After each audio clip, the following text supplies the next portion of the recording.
क्या इस्लामी कानून वहशी सजाओं पर मबनी है? क्या इस्लामी कानून मुनसिफाना नहीं है? क्या इस्लामी कानून दुरुस्त मगर हमारे अपने उसूलों में गलती है? पाकिस्तान में हर कुछ अरसे बाद एक इस्लामी कानून किसी न किसी हाथ से खुसूसन कत्ल के बाद ज़रूर डिस्कस होता है। इस हवाले से सोशल मीडिया पर हर तरह के नुक्ता नज़र का इजहार किया जाता है। ये कानून है दियत का।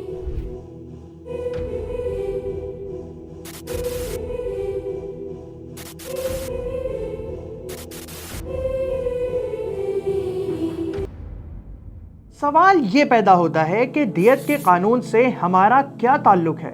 आइए एक कानूनी माहिर से राय मालूम करते हैं। इस्लामिक लॉ दियत के हवाले से क्या कहता है, वो एक सेपरेट डिस्कोर्स है। वो पाकिस्तान के लॉ में कैसे ट्रांसलेट हुआ है, वो एक सेपरेट डिस्कोर्स है। और फिर उस पाकिस्तान के लॉ को इम्प्लीमेंट करते वक्त गवर्नेंस के इश्यूज में इम्प्लीकेशंस क्या होती हैं, वो एक सेपरेट इशू है। ये बिल्कुल मुमकिन है कि इस्लामिक लॉ जो दियत के हवाले से मौजूद हैं वो कुछ और कहते हों, और जब वो इम्प्लीमेंट होते हों सोसाइटी में और जब उनकी गवर्नेंस का मामला हो तो वो कुछ और हों।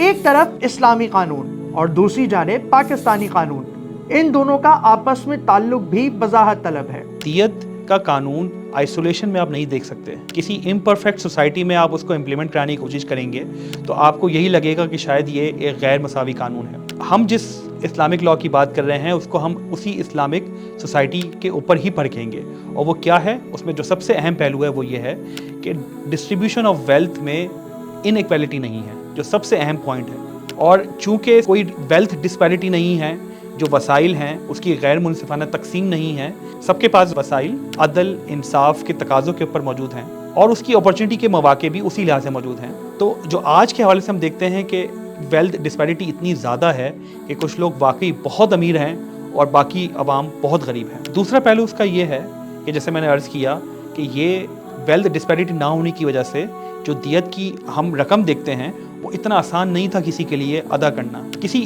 शख्स के लिए या किसी इनफरादी हैसियत में किसी को अदा करना इतना आसान नहीं था। तो अमूमी तौर पे दियत अदा करते वक्त पूरा कबीला वो दियत इकट्ठी करता था और वो अदा करता था।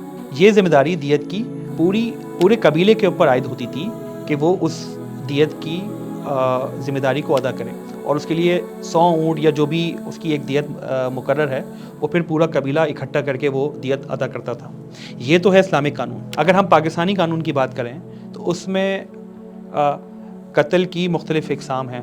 कत्ल अमद, कत्ल शबी अमद, कत्ल ख़ता, कत्ल बिस्सबब। अमूमी तौर पे इसके ऊपर तनकीद भी होती है कि कत्ल अमद की कसास ही होती है, उस पर दियत नहीं होती। मजीद हमें ये जानना भी ज़रूरी है कि पाकिस्तानी कानून की कौन सी शिक़ें इस मसले को मजीद वाज़ेह करती हैं। पाकिस्तान में अगर आप CRPC सेक्शन 345 देखें तो उसमें कंपाउंडेबल ऑफेंसेस का पूरा स्केड्यूल मौजूद है, यानी कि वो ऑफेंसेस कि जिसके लिए कॉम्प्रोमाइज़ या सेटलमेंट हो सकती है। लेकिन उन ऑफेंसेस के अलावा जो स्केड्यूल में मौजूद नहीं हैं, बाकी ऑफेंसेस के ऊपर कॉम्प्रोमाइज़ या सेटलमेंट नहीं हो सकता। उसके ऊपर स्टेट के ऊपर जिम्मेदारी बनती है कि वो अक्यूज़ को कैफ़रे किरदार तक पहुँचाए। हम किसी भी केस की बात कर लें, हम हर केस में ये देखते हैं कि कंपाउंडेबल के साथ साथ नॉन कंपाउंडेबल जो ऑफेंसेस हैं उनको भी केसेस से खारिज कर दिया जाता है। हमारे पास एंटी मनी लॉन्ड्रिंग और एंटी करप्शन के लॉज मौजूद हैं। न वहाँ पर कोई इस किस्म का दियत का मामला होता है, न वहाँ पे कोई कॉम्प्रोमाइज़ हो सकता है। उसके बावजूद सियासी बुनियादों के ऊपर लोगों को सज़ाएं होती हैं, सियासी बुनियादों के ऊपर सज़ाएं माफ़ हो जाती हैं। तो अगर तनकीद सिर्फ इस बुनियाद के ऊपर है कि उससे अमीर फ़ायदा उठा रहे हैं तो फिर तो बाकी कवानीन के ऊपर भी तनकीद बन सकती है। मसला ये है कि मसाइल कानून बज़ाते ख़ुद में नहीं बल्कि कानून की गवर्नेंस या उनके इतलाक़ में है। हम कानून में एक बहुत अहम बात करते हैं कि system of justice is dependent on administration of justice.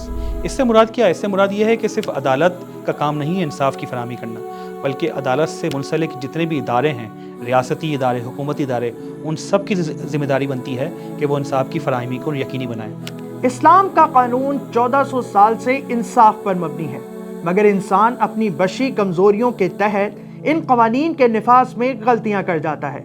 इस हवाले से अब आपकी क्या राय है? कमेंट सेक्शन में ज़रूर बताइएगा।